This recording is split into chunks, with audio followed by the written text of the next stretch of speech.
नमस्कार, मैं हूं मृत्युंजय कुमार झा और बजट पर बड़ी कवरेज में आपका स्वागत है। हम आपको लगातार बजट के ऐलान और बजट के ऐलानों के मतलब को समझा रहे हैं, बता रहे हैं। और अब हम बात करने वाले हैं कमोडिटी मार्केट की, और कमोडिटी मार्केट के लिए क्या ऐलान हुए हैं, इसका मतलब क्या है, ये हम आपको डिटेल में समझाएंगे। और सबसे पहले हम बात करेंगे बुलियन मार्केट के ऐलानों की। और बुलियन मार्केट में देखिए हुआ क्या है, जो ऐलान हुए हैं उसको जरा डिटेल में आप समझिए कि हुआ क्या है। तो सबसे पहले गोल्ड पर इंपोर्ट ड्यूटी में क्या हुआ है ये हम आपको बता रहे हैं। इंपोर्ट ड्यूटी में 2.5% की कटौती की गई है और इसे 12.5% से घटाकर 10% पर ला दिया गया है। लेकिन कहानी यही खत्म नहीं हो रही है, कहानी अब शुरू हो रही है। शुरू इसलिए हो रही है कि आपको ये लग रहा होगा कि 2.5% ड्यूटी घट कर गोल्ड पर 10% हो गई, लेकिन ऐसा हुआ नहीं है। हुआ क्या है कि ड्यूटी तो घट गई है, लेकिन जो एग्री सेस है गोल्ड के ऊपर उसे 2.5% बढ़ा दिया गया है। मतलब 2.5 से बढ़ाकर 5% कर दिया गया है। तो 2.5% जो ड्यूटी कट हुई है वो 2.5% सेस बढ़ गया। तो कुल मिलाकर कोई बदलाव नहीं हुआ है और गोल्ड पर इंपोर्ट ड्यूटी 15% के स्तर पर बरकरार है। चांदी पर बेशक इंपोर्ट ड्यूटी बढ़ाई गई है और इसे बढ़ाकर 15% पर लाया गया है, 11.5% से बढ़ाकर। हमारे साथ मेहमानों का एक खास पैनल है एग्री और बुलियन के ऐलानों पर बात करने के लिए। हमारे साथ सुरेंद्र मेहता हैं, सेक्रेटरी हैं इब्जा के, बीबी मेहता हैं, ईडी हैं एससीए के, और पाशा पटेल साहब हैं, फॉर्मर चेयरमैन सीएसीपी महाराष्ट्र के। आप सभी का बहुत बहुत स्वागत है। सबसे पहले बात बुलियन के ऐलानों की। मेहता जी जरा आप समझाएं। मैं तो यही समझ पा रहा हूं कि 2.5% ड्यूटी कट हुई है, लेकिन 2.5% एग्री सेस बढ़ गया है, तो मतलब हुआ ही नहीं है कुछ। यही मैं ठीक समझ रहा हूं सर मेहता जी? जी बिल्कुल। देखिए, बुलियन मार्केट के लिए कुल मिलाकर 4 ऐलान किए गए हैं। जो सबसे पहला ऐलान है कि गोल्ड पर, जैसे आपने बताया, कि बेसिक इंपोर्ट ड्यूटी को 12.5% से घटाकर 10% कर दिया गया, लेकिन एग्री सेस को 2.5% से बढ़ाकर 5% कर दिया गया। ये ड्यूटी पहले भी 15% थी, अभी भी ओवरऑल ड्यूटी ये 15% ही रहेगी। जो दूसरा बड़ा ऐलान किया गया है वो सिल्वर के लिए किया गया। सिल्वर पर जो ड्यूटी थी पहले 10.75% थी, उसे बढ़ाकर 15% कर दिया गया। और ये इंडस्ट्री की डिमांड थी, क्योंकि हम सभी चाहते थे कि गोल्ड सिल्वर पर ड्यूटी में पैरिटी हो गई, गोल्ड सिल्वर और प्लेटिनम में। प्लेटिनम में 15.40% ड्यूटी थी, वो ड्यूटी बिल्कुल बरकरार है, कोई उसमें चेंजेस नहीं हुआ है। जो इंपोर्ट ऑफ ज्वेलरी, चाहे आप गोल्ड की ज्वेलरी हो या सिल्वर की ज्वेलरी हो, उसके ऊपर पहले ड्यूटी 22% थी, उसे बढ़ाकर 25% कर दिया गया। और एक जो सबसे महत्वपूर्ण ऐलान किया गया है वो किया गया है, ये हमारी खास डिमांड थी कि जब हम गोल्ड को इलेक्ट्रॉनिक गोल्ड रिसीट में कन्वर्ट करते हैं तो उसके ऊपर हमें कैपिटल गेन में छूट दी जानी चाहिए। तो ये डिमांड को मंजूर कर लिया गया। ये बहुत बड़ा बदलाव है। मतलब अब कोई भी व्यक्ति अपना गोल्ड जाकर वॉल्ट में, अगर सेबी रेगुलेटेड वॉल्ट में यदि डिपॉजिट करेगा तो उसके ऊपर उसे कोई कैपिटल गेन नहीं भरना पड़ेगा।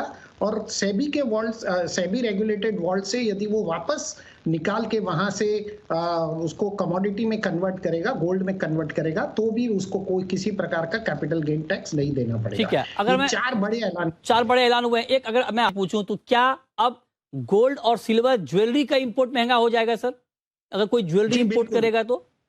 बिल्कुल, 22% से बढ़ाकर ड्यूटी उसमें 25% कर दी गई है, इसलिए गोल्ड और सिल्वर की ज्वेलरी का इंपोर्ट महंगा होगा। इंपोर्टेड ज्वेलरी महंगी हो जाएगी, ये आप समझा रहे हैं। हमारे साथ कोलिन शाह भी जुड़ चुके हैं, डायमंड के एक्सपर्ट हैं, बुलियन के एक्सपर्ट हैं, फॉर्मर चेयरमैन हैं जीजेईपीसी के।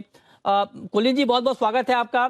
मैं आपसे लैब ग्रोन डायमंड के बारे में पूछूंगा सर। उसके ऊपर बड़ा फोकस किया गया है और ये कहा गया है कि लैब ग्रोन डायमंड के प्रोडक्शन को बढ़ावा दिया जाएगा और जो रॉ मटेरियल का इस्तेमाल होता है लैब ग्रोन के डायमंड में, उसकी इंपोर्ट ड्यूटी में छूट दी गई है।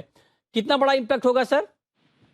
बहुत बड़ा इम्पैक्ट नहीं आएगा, क्योंकि ये सीड्स का एक ज्यादातर एक क्लैरिफिकेशन जैसा है कि आई वुड से कि बहुत बड़ा परसेंटेज में सीड्स ऐसे भी इंडिया में ही बन रही थी। ये छोटा परसेंटेज है जो चाइना से आज भी इंपोर्ट हो रहा है बड़े बड़े स्टोन्स के लिए। सो वो अब ड्यूटी फ्री किया गया है, तो वो सीड्स का एक वो इम्पैक्ट आएगा। जो बड़ा इम्पैक्ट है वो शायद ये है कि आईआईटी चेन्नई के लिए जो बजट एलोकेशन किया है, उससे जो मशीनरी अब इंडिया में शायद बनेगी 1-2-3 साल में, उससे इम्पैक्ट आएगा कि अब जो पूरी मशीनरी, जो कैपिटल एक्सपेंडिचर, वो जो इंपोर्ट हो रहा था, वो अब इंडिजिनसली बनेगा। ओके, उससे इम्पैक्ट आएगा। तो मतलब उससे ओवरऑल impact प्रोडक्शन बढ़ेगा आप कह रहे हैं? प्रोडक्शन बढ़ेगा डिमांड के हिसाब से, हाँ, बट हाँ। मशीनरी इंडिजिनसली बनेगी। तो जो ठीक है। फॉरेन एक्सचेंज अपना देश के बाहर जा ओके, रहा था, हाँ। वो अब बाहर नहीं जाएगा और देश में रहेगा अगले ठीक है। 1-2 साल।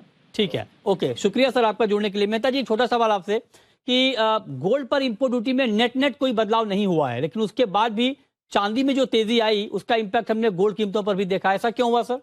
जब कुछ हुआ ही नहीं तो दाम क्यों बढ़ गए? ऑलरेडी गोल्ड पिक्चर इस एक्सपेक्टेशन पे डिस्काउंट में चल रहा था मार्केट में कि यहाँ पे ड्यूटी घटने की संभावना है। तो जब जैसे ही ऐलान हुआ कि ड्यूटी में किसी भी प्रकार की कोई रिडक्शन नहीं हुआ है, तो वो अपनी पूर्ववत स्थिति में वापस आ गया। और इसीलिए हमने कमोडिटी एक्सचेंजेस पर गोल्ड के दाम बढ़ते हुए देखे, क्योंकि पूरी इंडस्ट्री को एक्सपेक्टेशन थी कम से कम 2.5% ड्यूटी की कटौती होगी। ऐसा नहीं हुआ। लेकिन आश्चर्य की बात यह है कि सिल्वर में लगभग 4.25% ड्यूटी बढ़ने के बाद भी सिल्वर के प्राइसों में कमोडिटी एक्सचेंज पर सिर्फ मुश्किल से उसका इफेक्ट 1,000 रुपए तक ही आया। जबकि कम से कम 2600 रुपए का उसका इफेक्ट आना चाहिए था। आप कहें कि जितना इम्पैक्ट आना चाहिए था उतना नहीं आया। आप बने रहे सर। अब मैं आता हूं एग्री के ऐलानों पर। पाशा पटेल जी हमारे साथ हैं, एग्री मार्केट के जाने माने जानकार, और बीबी मेहता हैं जो कि एग्रीकल्चर की बारीकियों को बहुत डिटेल में समझते हैं। पाशा पटेल जी, में ओवरऑल जो एग्रीकल्चर के ऐलान हुए हैं उसमें एक तो ये कहा गया कि किसानों को 20 लाख करोड़ का कर्ज दिया जाएगा। एग्री स्टार्टअप के ऊपर फोकस किया गया है और ये कहा गया है कि पशुपालन, मछली पालन के लिए फोकस बढ़ेगा। ओवरऑल जो एग्रीकल्चर के ऐलान हुए हैं, क्या ये ठीक ठाक ऐलान है खेती किसानी के लिए? आपका पहला रिएक्शन क्या है?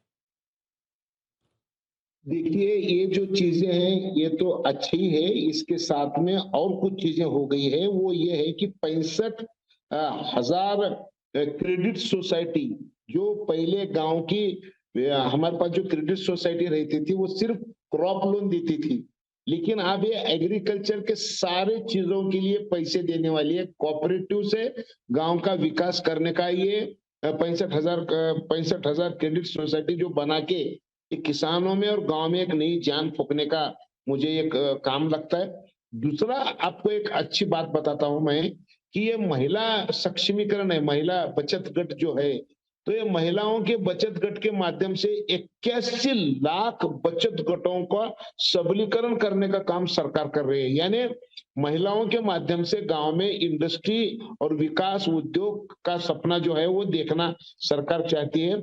सबसे बड़ी बात मैं आपको एक बात बताना चाहता हूं कि एग्रीकल्चर में आजकल 2 चीज बहुत बेकार हो रहे हैं। एक तो टेम्परेचर बढ़ रहा है, टेम्परेचर की वजह से प्रोडक्शन बढ़ रहा है। जी। सारी दुनिया ग्लोबल वार्मिंग से परेशान है। हाँ। तो इस दिशा में ये बजट में क्या है, अगर मैं देखूंगा तो मुझे मेरे दिल से खुशी इस बात की हो गई अच्छा कि ग्रीन ग्रोथ बजट है ये। Right sir, green growth budget. आप करें पूरे बजट में हम देखेंगे तो पर्यावरण की तरफ ये आपने बहुत महत्वपूर्ण बात कही। मैं आऊंगा सर आपके पास। आपने कहा ग्रीन ग्रोथ के ऊपर बढ़ावा दिया गया है, ये एक महत्वपूर्ण ऐलान है। लेकिन मेहता जी, अब मैं आपसे पूछना चाहता हूं, बीबी मेहता जी, कि आपके सेक्टर के लिए सर कुछ हुआ ही नहीं या कुछ हुआ है हम देख नहीं पा रहे हैं? क्या हुआ है?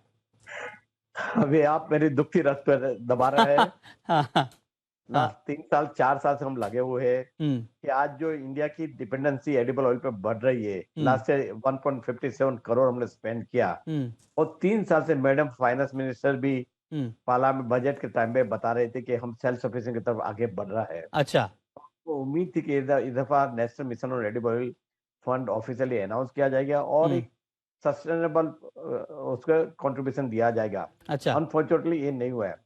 पर जैसे अभी पाशा पटेल साहब ने बोला, ग्रीन एनर्जी और उसके लिए है एक बड़ी अच्छी डेवलपमेंट है जो नेचुरल फार्मिंग करना चाहता है, this nothing but organic farming. और ऑर्गेनिक फार्मिंग के लिए जो आपको चाहिए वो ऑर्गेनिक फर्टिलाइजर चाहिए, उसके लिए कैस्टर मिल और नी मिल सबसे बढ़िया है। अच्छा, तो काफी बढ़ोतरी मिलेगी। एक अच्छा, तो ये अच्छा है। दूसरा, जो एग्री एक्सेलरेटर फंड है वो भी एक बड़ा अच्छा फंड अनाउंस किया है। वो पूरा सप्लाई चेन को ये अपना मजबूत करेगा। और तीसरा जो है, ग्रीसिन पे ड्यूटी कम किए, 7.5 से 2.5% किए, तो उसके वजह से ग्रीसिन का उपयोग बढ़ेगा। खास करके बायोडीजल में उसका फीडस्टॉक में भी यूज होता है। तो उनका बायोडीजल इंडस्ट्री को थोड़ा फायदा होगा।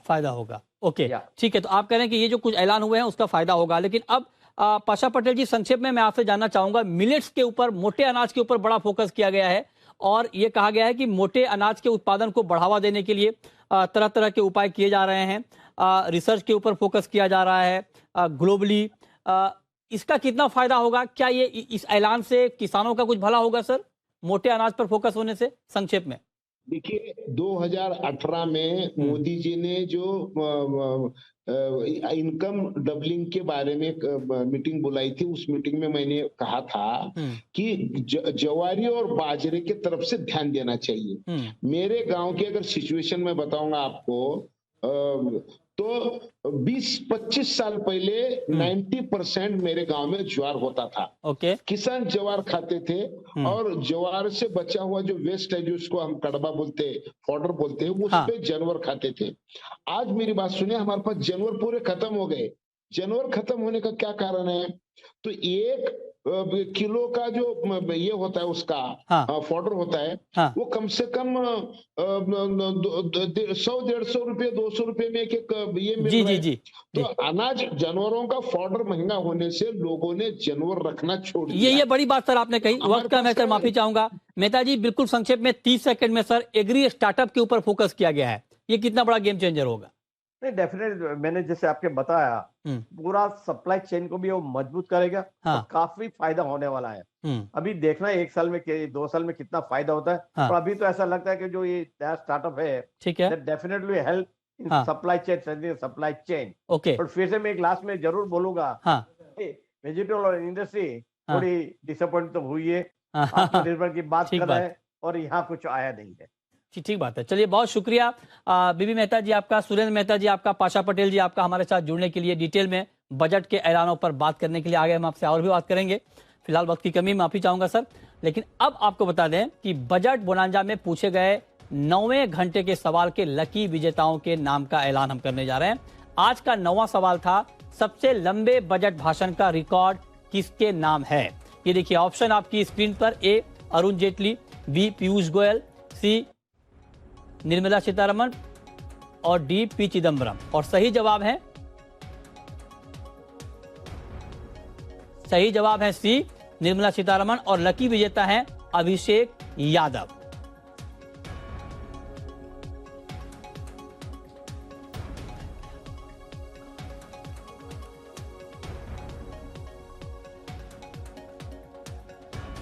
और अब आपके लिए एक और सवाल, और इसके जवाब भी आप तैयार रखें, और जो विजेता होंगे उनको इनाम दिया जाएगा। और अब हमारा जो सवाल है वो आपकी स्क्रीन पर इस वक्त आप देख पा रहे हैं। 10वां सवाल है, आम बजट और रेल बजट कब एक हुए?